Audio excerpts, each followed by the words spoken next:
ప్రపంచంలో ఇతర దేవుళ్ల కళ్యాణానికి దక్కని వైభవం, విశిష్టత కేవలం శ్రీ సీతారాములోరి కళ్యాణానికి మాత్రమే దక్కిందని పండితులు చెబుతారు.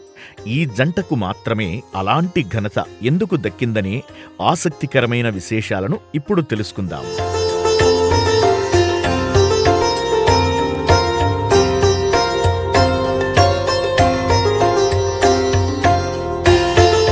హిందూ పురాణాల ప్రకారం శివపార్వతుల కళ్యాణం, శ్రీహరి లక్ష్మీదేవి, బ్రహ్మ సరస్వతి ఇలా ఎందరో దేవుళ్ల కళ్యాణం గురించి అనేక కథలు ప్రచారంలో ఉన్నాయి.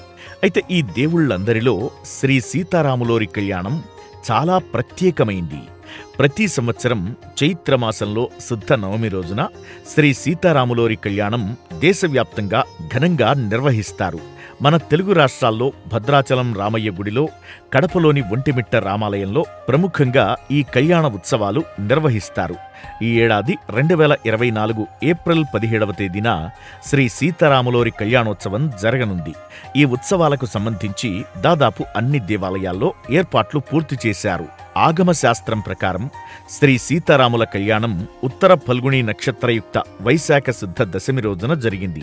అయితే గొప్ప వ్యక్తులు, అవతార పురుషులు జన్మించిన తిథినాడే ఆ నక్షత్రంలోనే వివాహం జరిపించాలనేది శాస్త్రాల నియమం.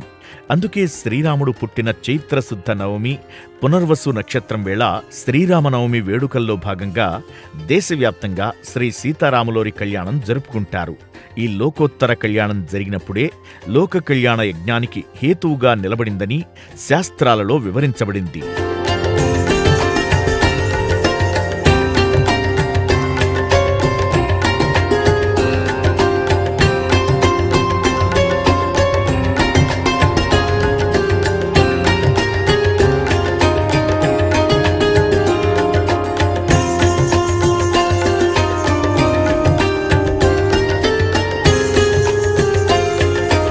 శ్రీరామచంద్రుడు, జానకీదేవి ఇద్దరూ సాధారణ వ్యక్తులు కాదు. వీరిద్దరూ యజ్ఞఫలితం ఆధారంగా ఆవిర్భవించినట్లు పురాణాలు చెబుతున్నాయి.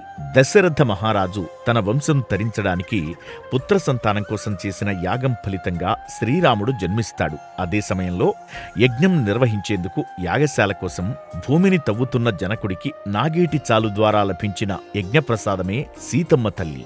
చైత్రమాసం శుద్ధ నవమి రోజున లోక కళ్యాణమని సంకల్పంలో పండితులు చదువుతుంటారు. అందుకే కొత్తగా పెళ్లైన దంపతులను శ్రీ సీతారామచంద్రులుగా భావిస్తారు. తలంబ్రాల కార్యక్రమంలో కూడా శ్రీ సీతారాముల కళ్యాణం పాటను భజంత్రులు పాడుతుంటారు. శ్రీ సీతారామాభ్యాం నమః అంటూ పూజలు కూడా చేస్తారు.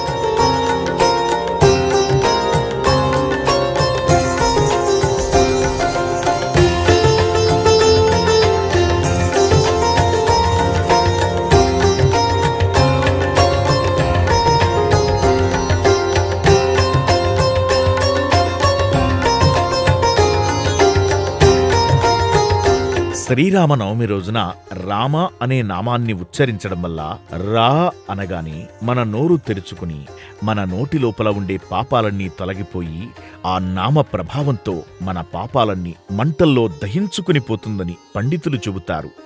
రామ అనే రెండక్షరాల్లో మా అనే అక్షరాన్ని పలికినప్పుడు మన పెదాలు మూసుకుంటాయి.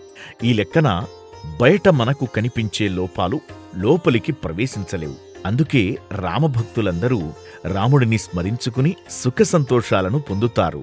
శ్రీరాముని జన్మదినమైన చైత్రశుద్ధ నవమి నాడు శ్రీరామనవమిగా పూజలు జరుపుకుంటాం.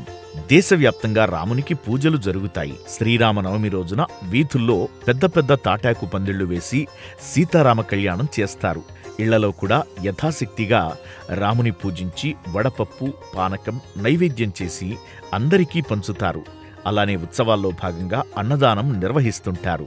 గ్రామాల్లో పేద ధనిక భేదాలు లేకుండా రాములోరి ప్రసాదంగా స్వీకరించడం పరిపాటి. శ్రీరామనవమి రోజున సీతారామ కళ్యాణం చేయిస్తే సకల శుభాలు చేకూరుతాయి, అష్టైశ్వర్యాలు చేకూరుతాయి.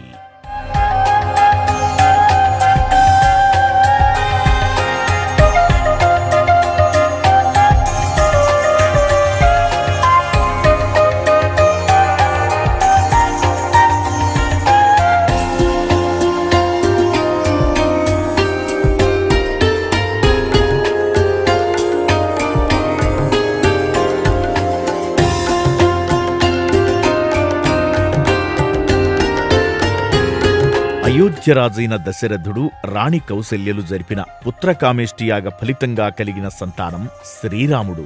దశావతారాల్లో శ్రీరామావతారం ఒకటి. శ్రీరాముని జనన సమయంలో అప్పటికే రాక్షసుడైన రావణుడు భగవదారాధకులను, మునులను, దేవతలను ముప్పతిప్పలు పెడుతూ లోకాలని అల్లకల్లోలం చేస్తున్నాడు. దశావతారాల్లో 7వ అవతారంగా రావణ సంహరణార్థమై శ్రీరాముడు వసంత ఋతువులో చైత్రశుద్ధ నవమి గురువారం నాడు పునర్వసు నక్షత్రపు కర్కాటక లగ్నంలో మధ్యాహ్నం 12 గంటలకు జన్మించారు. ప్రతి సంవత్సరం శ్రీరామనవమిని పండుగలా జరుపుకుంటాం.